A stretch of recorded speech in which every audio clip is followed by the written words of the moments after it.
Hey y'all, and welcome back to my channel, Good Effort Meg. So today I wanted to do a quick sewing project with y'all and show y'all how to make my little pattern weights. So these are just like little pyramid pattern weights. These were probably one of my very first sewing projects that I did because I like to use a rotary cutter, and if you yourself like to use a rotary cutter, you know that paper weights for your patterns is very important. This is also a really great project for a stash busting project. I have a lot of scrap fabric, and I am one of those people that I hate throwing out perfectly good materials.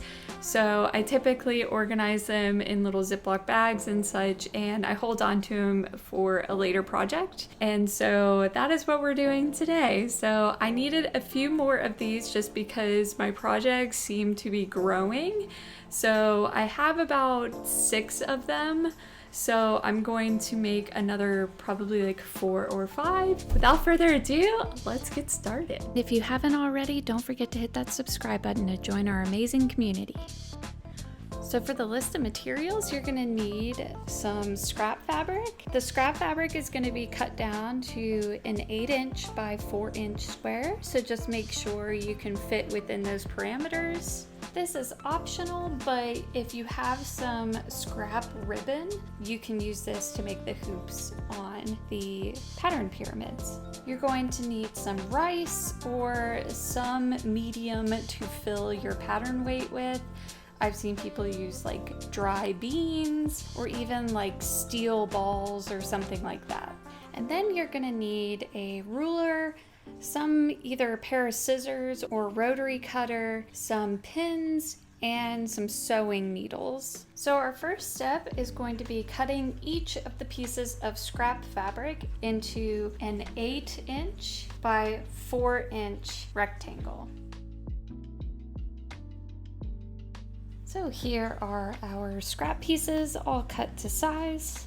Next, we are going to take our ribbon pieces, and again, this part is optional, and we're gonna cut 2" pieces. There we are.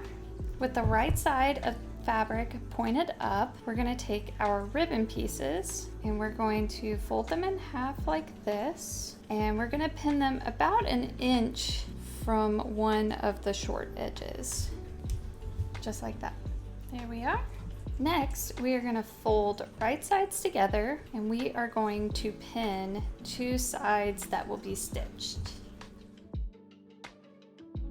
Now, with a 1/4" seam allowance, we are going to stitch those 2 pinned edges.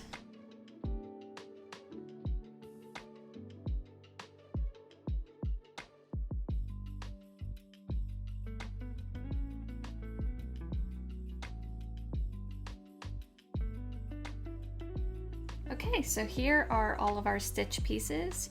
Now we're gonna take scissors and cut off the corner pieces. Make sure you don't clip through your stitching. Now before I flip these to the right side, I'm gonna take this open edge here, and just because it's easier for me to do it this way, I'm going to fold it down, so wrong sides together, a 1/4" for all the pieces. So I'm gonna do that and then quickly press these with my iron. Okay, so now that I've done approximately a 1/4" fold on the tops, I'm going to flip these to the right side, keeping that edge that we just pressed on the inside, just like so. Now what we're gonna do is we're going to pull the opposing sides, trying to get this seam here in the center.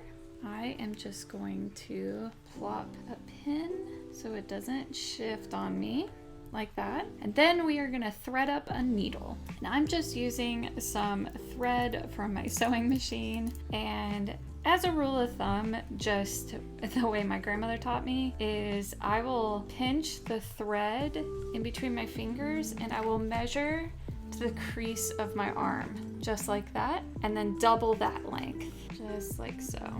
And that's just a good amount of thread I have found to work with. Then I'm just going to thread one end into my needle. I'm going to pull the thread where the ends are roughly equal, and then I'm going to knot it.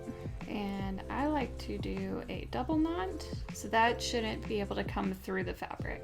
It doesn't really matter which side you start on. You would want to typically use a thread that's the same color of the fabric just so you don't see it as much. Considering that this is kind of a functional project, I'm not too concerned with the way it looks so much as it being a sturdy project. Where I'm gonna start is putting my needle under that 1/4 inch fold that we did, right at the point, but a little bit to the left or right of where we pressed it. But you can see I'm coming through right at the top, and that will hide our tail on the inside.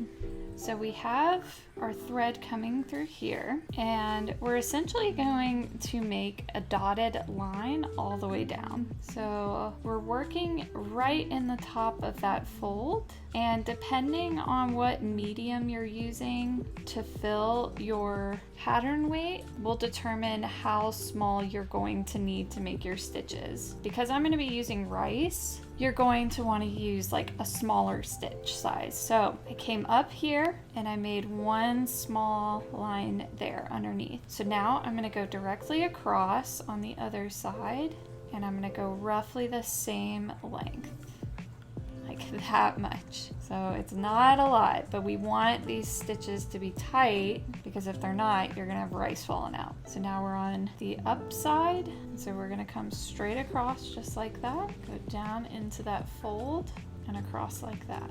So you can see kind of what we're doing here. When you pull it tight, you won't really be able to see the threads. So I'm gonna do this for each of the pieces until roughly the halfway point, maybe 3/4 of the way through. Okay, so now that we've gotten to this point, I am gonna get a piece of paper and I'm gonna make like a little funnel, and I'm going to fill this with rice at this point. And to hopefully prevent any cleanup, I'm just gonna put this in my bowl. It's what I usually use to capture my loose threads. I think that's plenty there. Basically full to the top, but there's still a little bit of wiggle room, and I don't need it to be like super duper full because we're going for weight. Now we are just going to finish stitching this guy up.